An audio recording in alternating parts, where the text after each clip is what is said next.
Hello everyone, my name is Aparna. Today we are going to continue with our chapter. We have started our chapter that is agriculture. We will continue with our chapter. If you have not seen the other parts, please go and watch it. The link is in the description box. In last class, we have seen this data. Now we are going to continue from here. But the quest for higher yields led to the rampant use of chemical fertilizers and pesticides. Today, we are seeing the negative impact of such excessive use. These chemicals have severely compromised soil fertility in the long term, with agriculture fields turning barren. Punjab saw the maximum use of chemical fertilizers and pesticides, so it suffered the most. Our food today contains high levels of toxic substances, adversely affecting our health. We need to find alternative ways to increase yields and raise productivity to overcome these problems. देखिए, अब यहाँ पर high yield crops का जब हम लोग high yield seeds का जब हम लोग यहाँ पर यूज़ कर रहे हैं, तो उसमें केमिकल फर्टिलाइजर्स और पेस्टिसाइड्स का भी जो यूज़ है वो भी हो रहा है। ठीक है, अब यहाँ पर हम लोग इतना ज़्यादा केमिकल फर्टिलाइजर्स और पेस्टिसाइड्स का यूज़ कर दे रहे हैं, इतना ज़्यादा एक्सेसिव यूज़ हो जा रहा है कि जो केमिकल फर्टिलाइजर्स यूज़ हो रहे हैं वो हमारे जो सॉइल की फर्टिलिटी है, ठीक है, सॉइल की जो फर्टिलिटी है उसको क्या कर रहे हैं, उसकी फर्टिलिटी को और भी ज़्यादा ख़राब करते जा रहे हैं। हमारे जो एग्रीकल्चर फील्ड्स हैं वो बैरन तक हो गए हैं। बैरन मीन्स बंजर हो गए हैं। ठीक है, पंजाब जो है, पंजाब ने ये पंजाब ने maximum use of chemical fertilisers किया था, जिसकी वजह से केमिकल फर्टिलाइजर्स और पेस्टिसाइड्स का यूज़ उसने किया था बहुत ज़्यादा, जिसकी वजह से उसने बहुत ज़्यादा सफ़र भी किया है। हमारा जो फूड होता है, हमारा जो फूड हम खाते हैं, सब्जी या वेजिटेबल्स हो गए या और कुछ भी हो गया, ठीक है, तो वो जो हमारा जो फूड है उसमें बहुत ज़्यादा टॉक्सिक सब्सटेंसेस रहते हैं। बहुत ज़्यादा क्या हो गया है, केमिकल फर्टिलाइजर्स हमारे फूड पे रहते हैं। ठीक है, केमिकल फर्टिलाइजर्स जो है वो हमारे फूड पे रहते हैं, और वो केमिकल फर्टिलाइजर्स जो हैं वो हमारे हेल्थ को बहुत ही ज़्यादा अफेक्ट करते हैं। हमको अब इस चीज़ का भी अल्टरनेटिव क्या है, ढूंढना पड़ेगा, ताकि हमारा जो प्रोडक्शन है वो भी ज़्यादा रहे, और हमारा जो प्रॉब्लम है, ठीक है, जो हमारी हेल्थ के साथ में जो हमारा केमिकल फर्टिलाइजर्स का जो यूज़ हो रहा है वो क्या हो, कम हो, ताकि ना तो हमारा सॉइल पे अफेक्ट पड़े और ना ही हमारे हेल्थ पे ज़्यादा अफेक्ट पड़े। Improved seeds, chemical fertilizers, and pesticides are expensive, so they raise the cost of cultivation. Most farmers in India are marginal farmers. They find it difficult to afford these inputs. If a farmer uses these expensive inputs and her crops fails due to natural calamities or pest attacks, she incurs huge losses even if he gets a good crop. He often does not get a good price in the market, which again leads to losses. In such a situation, she is forced to take a loan to sow a crop in the next season. If he faces losses, he has no money left to repay his debt. Indebtedness has led to many farmers committing suicides in our country. ठीक है, अब देखिए, improved seeds और chemical fertilisers और pesticides का जो use करना है, ठीक है, जो फार्मर्स अब यूज़ कर रहे हैं वो बहुत ही ज़्यादा एक्सपेंसिव है। ठीक है, बहुत ही ज़्यादा एक्सपेंसिव है, बहुत ही ज़्यादा कॉस्टली है। तो ये क्या होता है, जो कल्टीवेशन का जो कॉस्ट है फार्मिंग करने का, किसी एक सीजन पे फार्मिंग करने का जो कॉस्ट होता है वो क्या करता है, फार्मर्स के लिए बढ़ा देता है। अब बहुत सारे फार्मर्स जो हैं वो इस चीज़ को क्या है, अफोर्ड नहीं कर सकते। उनका जो कल्टीवेशन, कॉस्ट ऑफ कल्टीवेशन है वो क्योंकि बढ़ गया है, तो बहुत सारे फार्मर्स जो है वो उस चीज़ को अफोर्ड नहीं कर पाते। अगर कोई फार्मर एक्सपेंसिव इनपुट्स दे रहा है और अगर उनका क्रॉप जो है वो फेल हो जाता है किसी भी रीज़न से, चाहे वो नेचुरल कलामिटीज़ हो, पेस्ट अटैक्स हो, बारिश के ज़्यादा गिरने से हो, ठीक है, किसी भी वजह से अगर उसका क्रॉप जो है वो खराब हो जाता है तो उस फार्मर को क्या है, बहुत ही ज़्यादा लॉस झेलना पड़ सकता है। ठीक है, अगर वो उसका जो क्रॉप है एक गुड क्रॉप भी होता है, तब भी क्या होता है, वो कई बार ये अच्छे प्राइस पे मार्केट पे नहीं बिकता, जिसकी वजह से उसको लॉसेस होते हैं। ऐसे सिचुएशन में ऐसे सिचुएशन में जो फार्मर है उनको क्या करना पड़ता है, लोन लेना पड़ता है नेक्स्ट सीजन के क्रॉप को, नेक्स्ट सीजन के क्रॉप को सो करने के लिए, ठीक है, नेक्स्ट सीजन के क्रॉप को लगाने के लिए उनको फिर से क्या लेना पड़ता है, लोन लेना पड़ता है। और अगर वो फिर से लॉस, अगर उनको जो लॉस है वो फिर से हो जाता है, तो उनके पास में कोई बिल्कुल भी पैसे नहीं बचते हैं कि वो अपने जो डेप्ट है, अपना जो उनका कर्जा है उसको क्या कर सके, पे कर सके। इन डेप्टनेस के कारण ही, ठीक है, क्योंकि ये कर्जा उनके लिए बहुत ज़्यादा हो जाता है कभी कभी, तो इन ये इसी कर्जे के कारण ही बहुत सारे ऐसे फार्मर्स हैं जिन्होंने सुसाइड भी कमिट कर ली है हमारी कंट्री में। नेक्स्ट देखिए, change in crop patterns, the story of Sakra village. There are many reasons why cropping patterns change in a region. Let us look at the case of Sankra village to understand how and why this change occurs. There are many villages named Sankra in Chhattisgarh. The Sankra of our story is the village in Nagri Tehsil of Dhamtari district. It is the largest village in the district. Its inhabitants are engaged in many different occupations, but the majority are farmers.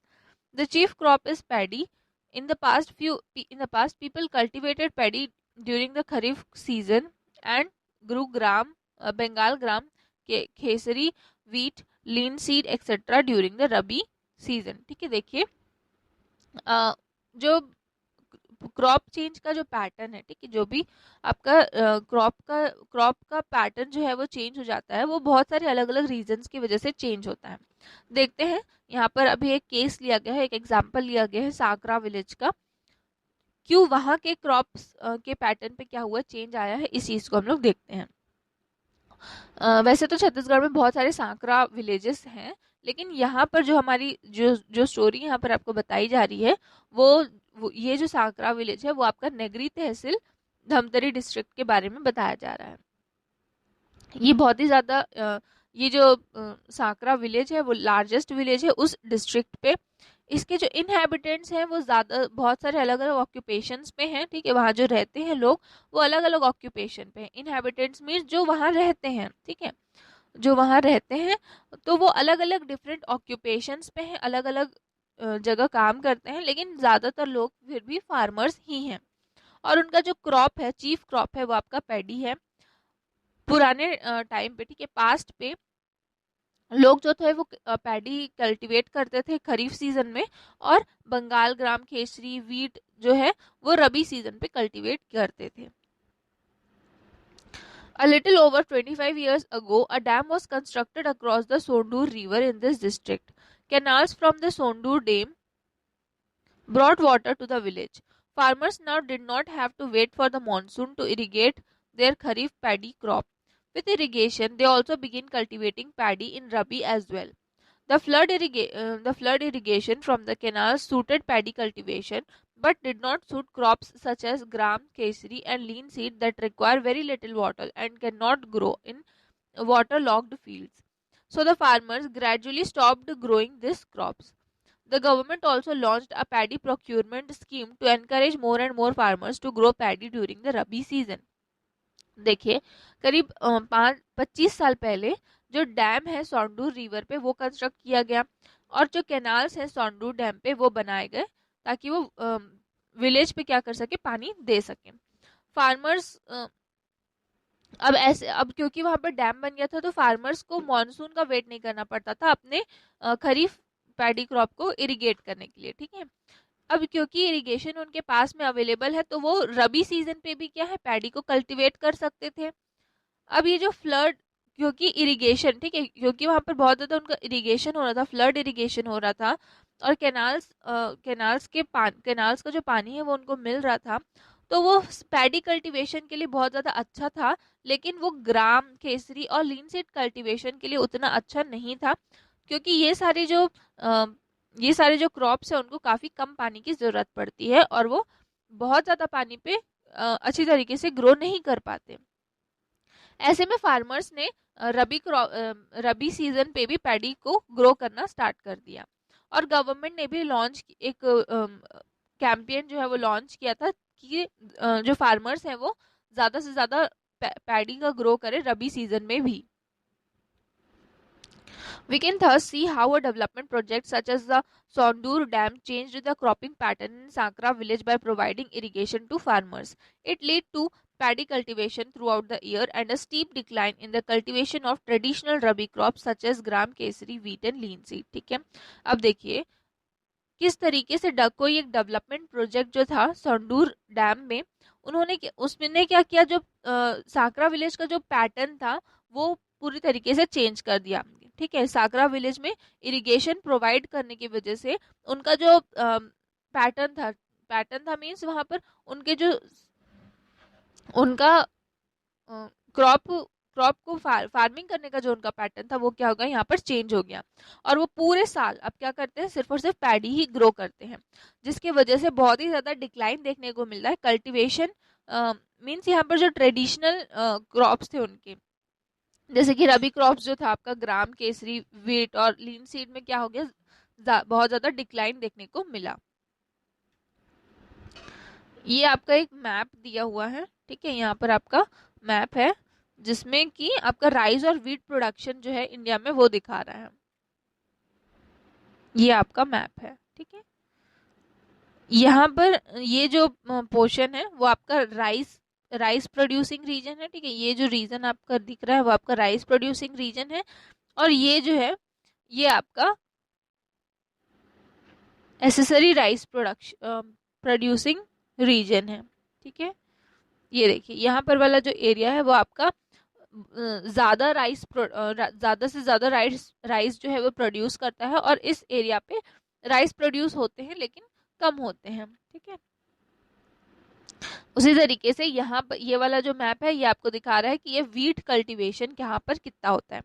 ये वाला जो portion है वो wheat cultivation को दिखा रहा है, और ये जो आपका ये जो पोर्शन है वो आपका थोड़ा बहुत वीट पोर्शन को दिखा रहा है यहाँ पर। ठीक है, ये देखिए ये वाला जो रीजन है वहां पर सबसे ज्यादा क्या होता है, वीट होता है, और ये सारे रीजन पे क्या है आपका थोड़ा बहुत वीट प्रोडक्शन होता है। The change in cropping patterns has given rise to several new problems in the lives of the villagers. We saw how irrigation lead to a sharp decline in the cultivation of traditional rabi crops. The farmers say they cannot grow these crops now even if they want to. So they grow only one crop throughout the year. This monocropping has depleted soil fertility because there is no crop rotation with pulse crops that fix nitrogen in the soil. The earthworm population in the soil has also declined. ठीक है, अब देखिए यहाँ पर क्या हो रहा है, ये जो क्रॉप का जो चेंजिंग पैटर्न है वो बहुत ही ज्यादा लोगों के लिए प्रॉब्लम्स भी क्रिएट कर रहा है। ठीक है, लोगों की जो वहाँ के विलेजर्स हैं उनकी लाइफ में प्रॉब्लम्स भी क्रिएट कर रहा है। कैसे, अब यहाँ पर पूरे इस साल पे जब रबी क्रॉप्स ही हो रहा है तो उनकी जो सॉइल की जो फर्टिलिटी है वो क्या हो रही है, डिक्रीज होती जा रही है। क्यों डिक्रीज हो रही है, क्योंकि वहां पर उनको जो उनके क्रॉप को नाइट्रोजन की जरूरत, क्रॉप को सॉइल को क्या है आपका नाइट्रोजन की जरूरत पड़ती है, तो वो नाइट्रोजन उनको नहीं मिल पाता क्योंकि एक ही क्रॉप कंटिन्यूस हो रहा है। ठीक है, अगर वो जो क्रॉप रोटेशन वो पहले करते थे, अगर वो क्रॉप रोटेशन करते थे तो उनको वहां पर क्या मिल जाता था, जो सॉइल में जो वापस से जो नाइट्रोजन का क्या है, जो नाइट्रोजन की जो मात्रा रहती थी वो फिर से मिल जाती थी। लेकिन अब पूरे साल पे एक ही क्रॉप लगाने की वजह से जो नाइट्रोजन की जो यहाँ पर जो सॉइल की जो फर्टिलिटी है वो क्या हो रही है, डिक्रीज हो रही है। और यहाँ पर ये भी बोला जा रहा है कि जो अर्थवॉर्म का पॉपुलेशन है वो भी क्या हो गया है, सॉइल पे डिक्रीज हो गया है। अर्थवॉर्म का पॉपुलेशन में यहाँ पर सॉइल पे डिक्रीज हो गया है। अब यहाँ पर फार्मर्स का कहना यह है कि अब अगर वो चाहते भी हैं कि वो अपना क्रॉप को क्या कर सके, चेंज कर सके, तब भी वो ये क्रॉप को चेंज नहीं कर सकते। ठीक है, आपका आज के लिए इतना ही। नेक्स्ट क्लास से हम लोग यहाँ से स्टार्ट करेंगे। Thank you.